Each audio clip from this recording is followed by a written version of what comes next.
में आज हमारे साथ ऑल ओवर इंडिया रैंक 18 हमारे साथ हैं उदयवीर सिंह। और थर्ड ईयर में मुझे निमसेट एग्ज़ाम के बारे में मार्च में पता चला था, इसी साल के फरवरी मार्च में पता चला था। ये बहुत बड़ी बात है, फाइनल ईयर के मार्च में से पता चला कि निमसेट चलो देते हैं। उसके बाद जब आपने निमसेट का प्लान किया तो फिर एक्मे अकेडमी ही क्यों चूज़ किया आपने? मुझे आपके पढ़ाने का तरीका बहुत अच्छा लगा, तो इसलिए मैंने एक्मे को चूज़ करा। हेलो एवरीवन, तो टॉपर्स मीट में आज हमारे साथ ऑल ओवर इंडिया रैंक 18 हमारे साथ हैं उदयवीर सिंह। तो उदयवीर ने all over India rank 18 achieve किया है। ये कानपुर उत्तर प्रदेश से है। आज मैं उदयवीर से बात करता हूँ कि उदयवीर की जर्नी कैसी रही, और सबसे बड़ी स्टोरी तो ये रहेगी कि उदयवीर को एग्ज़ाम के 4 महीने पहले ही मात्र पता चला था कि निमसेट एग्ज़ाम नाम का कोई एग्ज़ाम होता है। तो आज उदयवीर से समझते हैं। उदयवीर, सबसे पहले तो इस रैंक के लिए बहुत बहुत कॉन्ग्रेचुलेशन आपको, क्योंकि आपने all over India 18 rank achieve की है, और साथ ही साथ आपने इंग्लिश में 40 मार्क्स अचीव किए हैं। कंप्यूटर में आपके 100+ मार्क्स हैं, तो ये बहुत ही अच्छा आपका स्कोर भी है। और साथ ही साथ एक बहुत ही टॉप क्लास की NIT आपने चूज़ की है, जो कि है NIT इलाहाबाद। आपने तिरछी चूज़ नहीं किया क्योंकि आप घर के पास रहना चाहते थे, और एक अच्छा NIT आपने चूज़ कर लिया। ग्रेट। तो अब अपनी जर्नी बताइए, आप कानपुर में कहाँ से हैं और आपने ग्रेजुएशन कहाँ से किया, और ग्रेजुएशन करते करते आपका कोई और ड्रीम चल रहा था कि मैं किस फील्ड में जाऊँगा, या कोई कि आपने कुछ सोचे नहीं, पहले केवल ग्रेजुएशन फोकस किया? निमसेट आपकी ज़िंदगी में कब एंट्री मारा? मैं कानपुर में CSJM यूनिवर्सिटी से BSc कर रहा हूँ। ठीक है, अब कंप्लीट हो गया है। फाइनल ईयर में थे आप? बिल्कुल। Yes sir. और थर्ड ईयर में मुझे निमसेट एग्ज़ाम के बारे में मार्च में पता चला था, इसी साल के फरवरी मार्च में पता चला था। Yes sir. मार्च में पता चला, ऑल राइट। और मैंने 28 मार्च को आपकी BTS टेस्ट सीरीज़ खरीदी, ब्रह्मास्त्र टेस्ट सीरीज खरीदी। और तो जब आपको पता चला, वो पता कैसे चला निमसेट के बारे में? मतलब मुझे ग्रेजुएशन का बताओ थोड़ा सा, कि ग्रेजुएशन में केवल BSc फोकस कर रहे थे कि कुछ सोचा था कि मैं इस एग्जाम क्रैक करूंगा, या कुछ प्रिपरेशन कर रहे थे साथ में? थर्ड ईयर में आकर के ही सर सोचा था कि BSc के बाद क्या करना है। अच्छा, फर्स्ट ईयर सेकंड ईयर कुछ ऐसा नहीं था, नॉर्मल कॉलेज जा रहे थे अपना? अच्छा ठीक है। थर्ड ईयर में सोचा तुमने कि BSc के बाद क्या करना है? हाँ। तो MCA के बारे में सोचा, तो कॉलेज से दोस्त से पता चला निमसेट एग्जाम के बारे में। निमसेट एग्जाम मार्च मंथ में, ये बहुत बड़ी बात है। फाइनल ईयर के मार्च में से पता चला कि निमसेट चलो देते हैं। ठीक है, उसके बाद जब आपने निमसेट का प्लान किया तो फिर एक्मे अकेडमी ही क्यों चूज़ किया आपने? सर, मैंने यूट्यूब पे कई लेक्चर्स देखे, मुझे आपके पढ़ाने का तरीका बहुत अच्छा लगा, तो इसलिए मैंने एक्मे को चूज़ करा। अच्छा, ब्रह्मास्त्र टेस्ट सीरीज। तो आपने ब्रह्मास्त्र टेस्ट सीरीज 28 मार्च को ज्वाइन किया था। ठीक है, उससे पहले आपने निमसेट की कोई तैयारी नहीं की थी? बस यूट्यूब पे कुछ वन शॉट्स देखे थे। कुछ वन शॉट्स देख लिए थे। एक्मे के देखे थे? Yes sir. अच्छा, मैथ्स के? Yes sir. ऑलराइट। तो मतलब कितने दिन देखा होगा? 15-20 दिन पहले देखा होगा?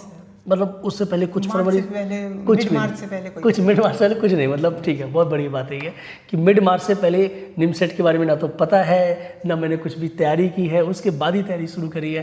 क्योंकि देखो, अक्सर लोग इसको एग्ज़ाम को बहुत बड़ा एग्ज़ाम भी बना लेते हैं। ठीक है, लोग 3-3 साल भी तैयारी करते हैं, 2-2 साल भी तैयारी करते हैं, और कुछ एग्जाम्पल्स मुझे ऐसे देखने को भी मिलते हैं कि 3-3.5 महीने में भी एक टॉप नॉच रैंक लेके आते हैं, टॉप क्लास रैंक लेके आते हैं। ऑलराइट। तो फिर आपने ये ज्वाइन कर लिया। फिर मैंने अभी आपको आपने दिखाया कि आपने फिर दूसरा कोर्स भी, क्रैश कोर्स भी ज्वाइन किया। उसकी क्या नीड पड़ गई? शायद 16 अप्रैल को ज्वाइन किया।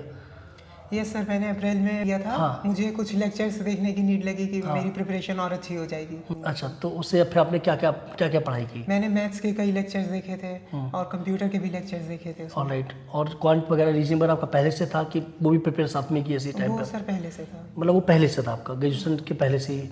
हाँ सर, वो ऐसे ही मैंने एक बार पढ़ा था रीजनिंग। मतलब ठीक है, मतलब जनरली रीजनिंग क्वांट लोग कहते जरूर हैं, पर मुझे लगता है रीजनिंग तो भले ही अब नहीं पढ़ाया जाता, बट क्वांट आपके पूरा क्लास 7th 8th 6th की मैथ्स जो होती है ना, उसमें मिलता है क्वांट। सारे टाइम एंड बर्ग, पाइप एंड सिस्टम, सारे टॉपिक्स तो वही होते हैं। ठीक है, बिल्कुल बात सही है, बट उसको थोड़ा सा एक्सटेंडेड वर्जन पे पूछा जाता है इस टाइम पे आके। मैंने ज़्यादा शॉर्ट ट्रिक्स नहीं याद करी थी। कोई शॉर्ट ट्रिक्स नहीं, आप जनरल मेथड से चलते थे। हाँ सर। ऑलराइट। तो कैसा लगा आपको एक्मे अकेडमी के साथ जुड़े आप, और मात्र मतलब मार्च अप्रैल मई मतलब 3 महीने ना, ऑलमोस्ट 3 महीने में आपने 18 रैंक अचीव किए। ये मतलब बहुत बड़ी बात है। ये बहुत बड़ी बात है कि आपने एक बहुत अच्छा मतलब कोर्स को चूज करने का डिसीजन लिया, निमसेट को, MCA को, और आपने उसमें बहुत अच्छी रैंक भी अचीव कर ली। साथ ही साथ आप ऑफलाइन थे कानपुर के। ठीक है, आप कानपुर के सेंटर पे 1-2 बार डाउट पूछने आए, पर आपको उससे पहले कभी ऐसा नहीं लगा कि ऑफलाइन ज्वाइन कर लेते हैं? सर, मुझे निमसेट के बारे में पता ही नहीं था। हाँ। फिर जब पता चला तो मैंने सोचा घर पे रह के अच्छे से पढ़ाई हो टाइम कम है, अब यस क्लासेस जाएंगे तो और समय लग जाएगा। Yes sir. माइट भी अगर आप थोड़ा पहले होते तो आप ऑफलाइन के बारे में सोचते यस सर। है ना, बट आपने लगा कि अब 3 महीने बचे हैं तो हो सकता है कोचिंग में जाऊँ तो मेरा और टाइम निकल जाए या आने जाने में टाइम लग जाए, तो आपने ऑफलाइन प्रिपरेशन ऑनलाइन प्रिपरेशन करने का सोचा। तो ऑनलाइन में आपने कुछ लाइब्रेरी वगैरह ज्वाइन किया था, कैसे? नहीं सर, घर ही पे पढ़ाई होती घर ही पे पढ़ाई करी थी, बहुत बढ़िया। तो ये बहुत चैलेंजिंग है। आप थोड़ा सा रूटीन बता सकते हो कि कैसे शुरू किया आपने? मान लो कोई बच्चा प्रिपरेशन कर रहा है, मैं ये सजेस्ट तो किसी बच्चे को ऐसे नहीं करूँगा कि आप भी लाइक लास्ट 3 महीने में पढ़िए, क्योंकि आपको तो पता चला लेट में, है ना। उदयवीर की इसमें कोई मतलब ऐसा नहीं है कि कोई भी बच्चा सोचे अब तो 3 महीने में ही फाइट कर लेंगे, तो ऐसा हर किसी के लिए पॉसिबल नहीं है। ठीक है, तुम्हें पता ही चला लास्ट में, तो आपने उसी हिसाब से अपनी प्रिपरेशन शुरू की। ठीक है, अगर आप किसी बच्चे को आज पता चल जा रहा है वो सेकेंड ईयर में है, तो मुझे लगता है उसको सेकेंड ईयर से शुरू कर देना चाहिए। किसी कोई अगर फर्स्ट ईयर में है वो वीडियो देख रहा है तो फर्स्ट ईयर से कर देना चाहिए। मतलब आपको जब पता चल जाए निमसेट एग्जाम के बारे में, आपको प्रिपरेशन शुरू कर लेना चाहिए। फिर भी आप क्या एक रूटीन बताना चाहोगे वो 3 महीने का, कि आपने कैसे प्रिपरेशन करने के बारे में सोचा और कैसे उसको मतलब 100% उसको एग्जीक्यूट किया? सर मैं सुबह उठते से पूरा रात तक पढ़ता ही था केवल। अच्छा, ठीक है। और सर मैं वन शॉट वीडियोस देखी थी, हाँ। सारे सब्जेक्ट्स की, और उनके शॉर्ट नोट्स मैंने बना लिए ठीक थे। है। और उन्हें मैं रोज़ रिवाइज करता रहता था, फॉर्मूले वगैरह रिवाइज करता ठीक रहता है। था।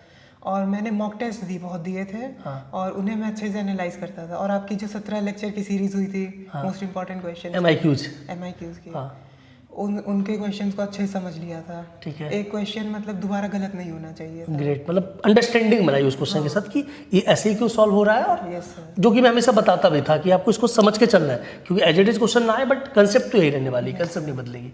ग्रेट, तो उस चीज़ का किया। और फिर उसके बाद और मैंने निमसेट के PYQ सारे लगाए थे, PYQ सारे लगा लिए, और जो आप जेईई मेंस के क्वेश्चंस कराते थे वो लगा लिए वो थे। लगा लिए थे, बस इतने करके बस चलेगा इतना अपना। किया और निमसेट में ऑल ओवर इंडिया 18 रैंक। ठीक है, it's a very very very कह सकते हैं motivational story of Udayveer Singh, जो कि कानपुर से है। छपेड़ापुरिया के पास घर है आपका? Yes sir. छपेड़ापुरिया के पास घर है, मतलब कोचिंग से शायद 200-300 मीटर की दूरी पे घर है 1 तुम्हारा। किलोमीटर। 1 किलोमीटर पकड़ लेते हैं, 1 किलोमीटर पड़ता है 9 नंबर क्रॉसिंग से छपेड़ापुरिया, और वहाँ से है ये। और इन्होंने ऑनलाइन रह के सिर्फ 3 महीने में ये जो रैंक अचीव की है, बहुत बड़ी कह सकते हो उपलब्धि है इनकी। और एक्मे का क्या सपोर्ट लगा, क्या लगता है कि आपकी रैंक में एक्मे का कितना क्रेडिट है?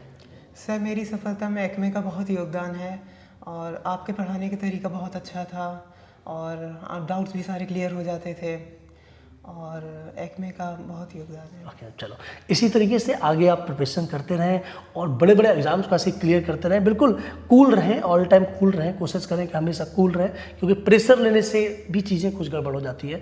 क्योंकि इस बार के एग्जाम में कुछ बच्चों ने प्रेशर लिया और चीज़ों को उतने अच्छे से एग्जीक्यूट नहीं कर पाए उस 2 घंटे में।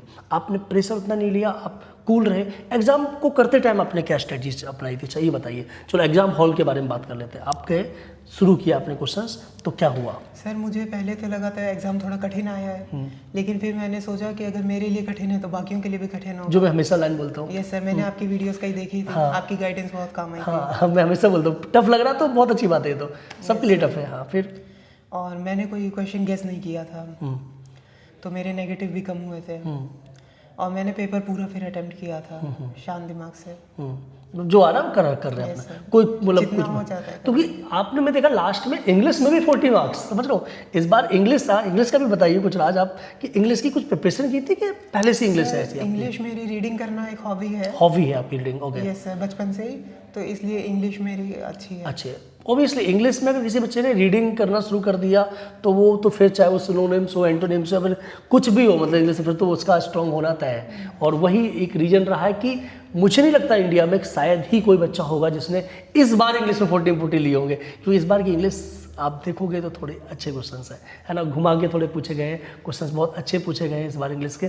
और इंग्लिश में भी 40 मार्क्स है, कंप्यूटर में भी आपने 100+ मार्क्स, 100.5 है ना, यस सर। 100.5 मार्क्स अचीव किया है। रीजनिंग में कितना मार्क्स आपको पूछा है? सर 115.5। 115.5 रीजनिंग में, और बाकी फिर मैथ्स में ओवरऑल कितना बना था आपका? 439। 439 मार्क्स आपने अचीव किए और all over India 18 rank. Great.